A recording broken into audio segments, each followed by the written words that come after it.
Hello guys, good morning. Another daily farm vlog po ulit tayo. Nakasabayan po natin sa patatas.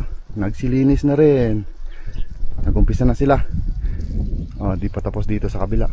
Bali, ito lang yung nilinisan nila. Lakas ng patubig nila dito sa patatas. Uy, yung patatas nilang quality. Yan, tara. Takbo.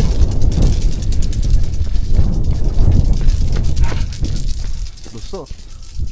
Yan po yung patatas nila. Ayan, padaanin na natin tubig. Yan. Ang ganda. Grabe, ang yabong. Kasabay natin. Yan, bali na pasinteran po nila. Nalagyan din po nila ng complete. Ayan, bagong ano lang. Bagong pasinter pa nga Talagang kasabay natin yan. Lumig. Bali maaga po kasi tayo ngayon Ano pa lang, mga 5:35. Kakacheck ko lang yung oras natin, 5:35 na umaga. Kailangan natin kasi maaga ngayon. Kasi yung trabahong gagawin ko ngayong araw na to, bali yun yung content natin kailangan maaga. Or pag pwede rin namang late. Pero mas maganda yung maaga tayo. At least may matatrabaho pa po tayong iba pag natapos agad. Kaya tingnan nyo, wala pang sunrise. Nag-ano pa lang. Kakaroon pa lang ng kulay-kulay yung langit. Kala ko ako yung maaga, may mas maaga pa pala sa akin dito. Ayan, nandiyan may sapusa, may patatas dyan sa baba. Kumusta po pala klema nyo dyan mga kagarte? Balik kahapon dito, kagabi. Pero nag-umpisa nung hapon Mambon. Tsaka nung gabi na umulan. So, nalibre tayo ng patubig. Mas lalo na dun sa ating pananim ng mga carrot tsaka parsley. Bali yung sa patatas po natin, napatubigan po namin kahapon yun ni mama. Kaya doble basa. Pero sakto lang. Para mas matunaw po yung nilagay po nating triple 14, yung complete na nalagay dun. Para habang di pa natin natatakpan ng lupa dun sa gilid-gilid, yung tinatawag namin sarado, at least natunaw-tunaw na yung complete. May nauna rin sa atin naglinis din. Ito yung mga sinasabi ko sa inyong mga nag-i-stack ng patatas. Bali naman ginagawa nila dyan para tumigas po yung skin. Yun din yung ginagawa din natin. Pero mas matagal, mas titigas po yung skin niya, hindi masyadong gasgasin. Yan, naghihintay na rin lang po yan ng presyo siguro. Pero mahal ngayon ng patatas Baka siguro kulang. Joke lang. Kaagaga mga kagarden Pinag-i-chismisan natin yung pananim ng kagarden din natin dito. Hindi naman sa chismis. Siyempre kanya-kanya yan. Siguro naghihintay ng sakyan, mga ganun. Daming factors. Pag minsan problema din kasi pag ganun nag-harvest, minsan problema yung panggastos, mga pambayad sa pabuhat, tsaka ano pa ba, yung pamerienda, pambayad dun sa maghuhukay. Maraming factors yan. Minsan napipilitan ka pang mangutang. Pero pag minsan dito pwede mo namang hindi mo na ikas yung mga ganun bayarin. Pagbalik mo tsaka mo na bayaran pag nakabenta ka na. Meron din ganun, pwede din ganun mga kagarden. Maraming option. Ang importante lang, kailangan makiusap dun sa mga tutulong tsaka magukay. Yan, dito lang sa may daanan. Ito talaga yung mga kasabay talaga natin na nagtanim. Sa kanila na natakpan na ng lupa lagay na ng pataba. Kaya tingnan nyo yung kanal, mataas-taas yung kanal nya. Ang ganda. Gustong gusto nyo yung ulan kagabi. Mas lalong parang naging ammonia yung mabong. Umpisa na ang sunrise. Unti-unti na lumiliwanag ang ating daanan. Maagang nagtrabaho ang kanilang patubig. Katulad din doon kanina sa patatas. Kailangan natin paunahin pat tayo hindi mabasa. Kaya takbo!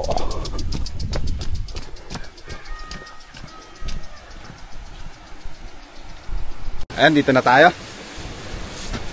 Update tayo sa ating mga pananim na carrot. Yan na po yung pananim nating carrot. May damo pa. Tanggal tayo konti. Yan. Diba? Mayabong na siya mga ka-garden. Yan. Pero ano pa, maliit pa. Maiksi, oh. Hanggang dito ko lang. Dito lang, hanggang dito. Yan lang. Pare-parehas. Iba pa nga, mas maliit lang yung dito lang. Mga nasa 2 inches yung iba, tsaka 3. Yung iba 2.5. Yan. Bali, ito po yung ating yellow carrot. Dito naman po tayo sa purple.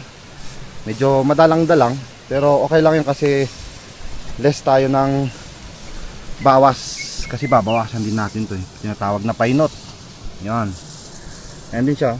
Oh. Gaana talaga yung nilagay nating chicken dang. Oh. Hindi pa na nga natutunaw. Oh, yun. Tsaka sumasabay na rin po yung damo. Kaya medyo marami-rami rin yung trabaho nito. Yan. Pataba. Ito yung damo. Yan. Ito mukhang carrot pero damo po yan. Yan, tingnan nyo pag pinagsama nyo. Diba? Same, parehas, pero damo. Yung carrot kasi, kung sakali ito, pahaba niya, bunga na niya to eh. Pero ito damo, kaya ugat lang yan. Bali yan po yung update sa ating carrot. Matagal-tagal na rin po ako hindi nakapag-update. Pero hindi po yan ang topic natin sa ating vlog na to. Bali, vlog natin siguro na to, yung mga short video lang siguro to. Kasi ang gagawin ko ngayon ay mag-i-spray. Magpe-prepare na po tayo ng ating mga magagamit doon sa taas. Tara na! Mag-i-spray tayo sa ating pananim na patatas. Bali yung spray natin, yung tanim po namin ni mama. Medyo malalaki na kasi. Kailangan kasi natin asikasuhin ng gusto. Katulad ng mga nadaanan natin kanina. Ang gaganda po ng mga patatas nila. Kasi asikasong asikaso. Siyempre, ganun din po yung gagawin natin. Kung gusto natin mas marami tayong ani, tsaka maganda yung ating pananim, kailangan nating asikasuhin. Hindi porket maganda yung ating binhi, papabayaan na po natin. Hindi po pwedeng ganon. Kailangan natin gawin din nating obligasyon sa ating mga pananim. Ayun, nandito na ako sa late na naitanim, yung huli. Pero mag-umpisa po tayo doon sa taas. Katulad din nung dati, doon. Tsaka ako pala, hindi ko pala naipakita sa inyo, ano. Nung nag-spray po tayo ng pandamo, ayun, may video ako nun. Yung damo po natin, yung damo po dito sa patatas natin. Ayan, malinis, oh. O, diba? Ayan. Ganun yun. Oh, ganda na rin. Ganda na rin pala dito ang patatas natin, oh. Imbis, kailan lang nagpasinter tayo. Nung isang araw lang. Oh, tingnan nyo na, oh. Malalaki na yun dito. Yung huling na itanim. Yan. Oh. Ito naman yung una, dyan sa taas.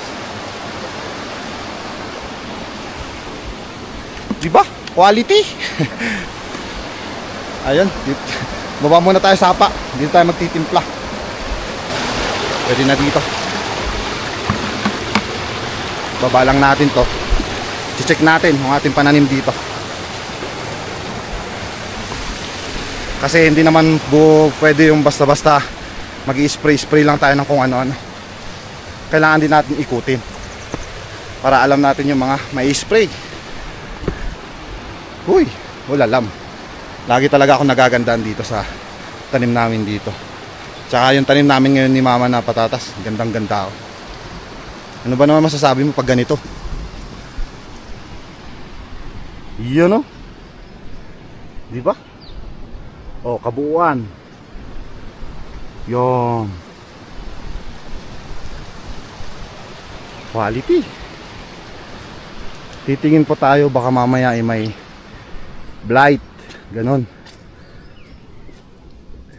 Yun, hindi to blight, nasunog lang to dun sa complete.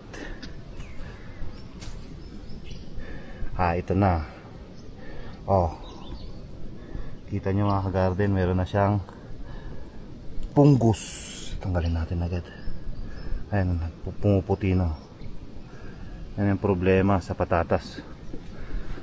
Pero syempre, isprayan natin yan ng fungicide para makontrol, tsaka hindi pa mas lalong lumala.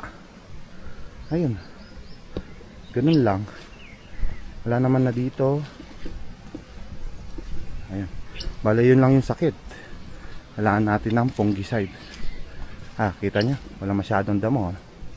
Malinis. Ayun, susunod na trabaho dyan, ito, lalagyan ng lupa dyan. I-explain ko na lang sa inyo sa susunod nating video. Kasi ngayon, gagawin natin, mag-spray tayo. Kaya po tayo maagang pumunta ng garden. Habang mas maaga. Ano kamo yung pinagkaiba ng maaga tsaka sa hapon? Pag sa umaga po kasi mag-spray, basa pa yung pananim natin.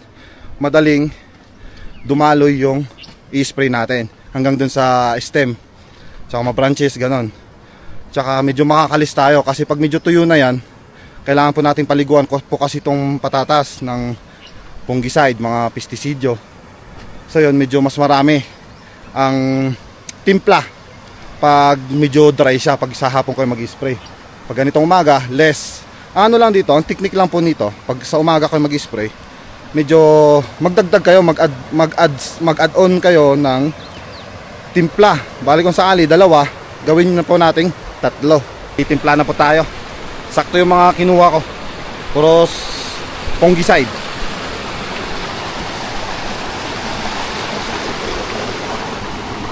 Ayan siya, oh. Yan. Ito, fungicide, Indopil. Yun, another fungicide. Tsaka ito po yung ginamit natin nung una, Infinito. Talagang patatas, talagang pang patatas po yan. Potato tsaka watermelon yung nakalagay dyan. Yan po yung titimplahin natin ngayon. Salin na po natin yung timpla natin.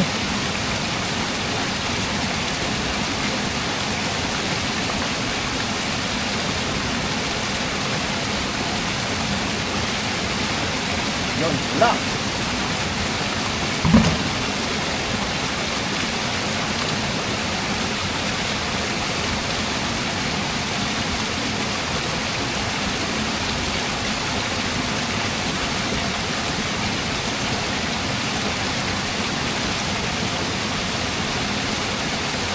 Yan. Wala yun. Nilagay po natin dito 3 kutsara. Pare-parehas po yun sa 3. Pati dito, tigna 3 kutsara.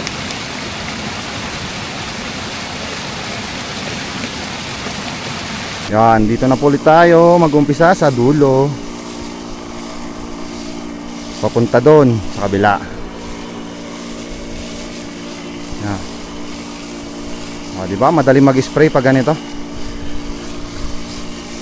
Kailangan po kasi habang ganito maliliit, masuportahan na po natin. May preventa natin yung mga lalabas na sakit. Katulad nga po kanina, yun may tig-isa-isa tayo nakitang nagkaroon na ng fungus. Madali lang naman pong gamutin yung fungus, fungicide. Yan. Kailangan nating sprayan ng gusto para mas lalong gumanda. Kasi pag maganda to, syempre, yun nga, maganda rin yung ani natin. Marami-rami yung bunga. Given na po yung yung maganda yung klema. Maganda na po yung klema natin ngayon. Sana nga lang po wag bumagyo ng malakas para hindi naman po ulit masira.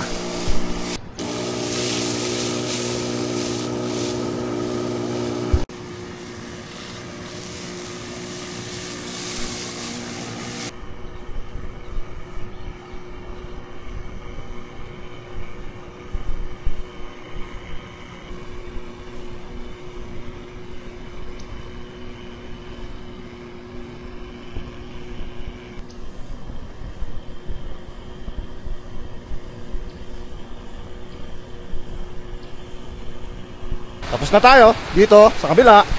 Lipat naman tayo doon. Pero bago yun, timpla ulit. Ubos yung isang knapsack dito sa kabila eh. Ayun. Nakapagtimpla na tayo. Pangalawa. Pisa ulit tayo doon. Pababa para mas madali. Ayan siya oh.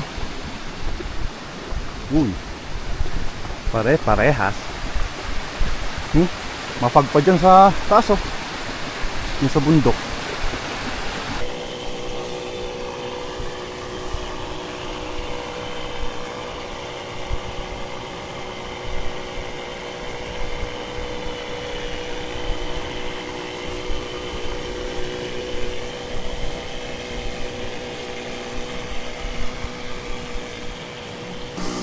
Medyo marami-raming maliliit dito. Hindi katulad dun sa kabila na malalaki na. Pero kagandahan nito, walang na damage ng fungus. Pero isprayan pa rin natin ng fungicide dyan. Yun nga, sabi nila, prevention is better than cure. Kaya i-prevent natin na magkaroon. Mahirap po kasi pag nito ay nagkaroon ng mga blight, mahirap magpa-recover na naman. More gastos. So habang ganito, maliliit pa at nag-uumpisa pa lang, yung iba dun sa kabila, gamutin na natin agad. Less gastos. Pag malalaki na po kasi ito, mahihirapan tayo. Mahirap na mag-spray. Tsaka marami tayong magagamit na pestisidyo. Tapos na rin mga kagarden. So bali yun, bali ito naman po yung topic natin. Dito na rin po nagtatapos yung ating vlog sa araw na to. Bali bukas naman ulit may gagawin pa kasi akong iba. Bali mag-spray ulit ako dito sa ating pananim na carrot. So yun, mag-ingat po kayo palagi mga kagarden, and God bless. Bye bye.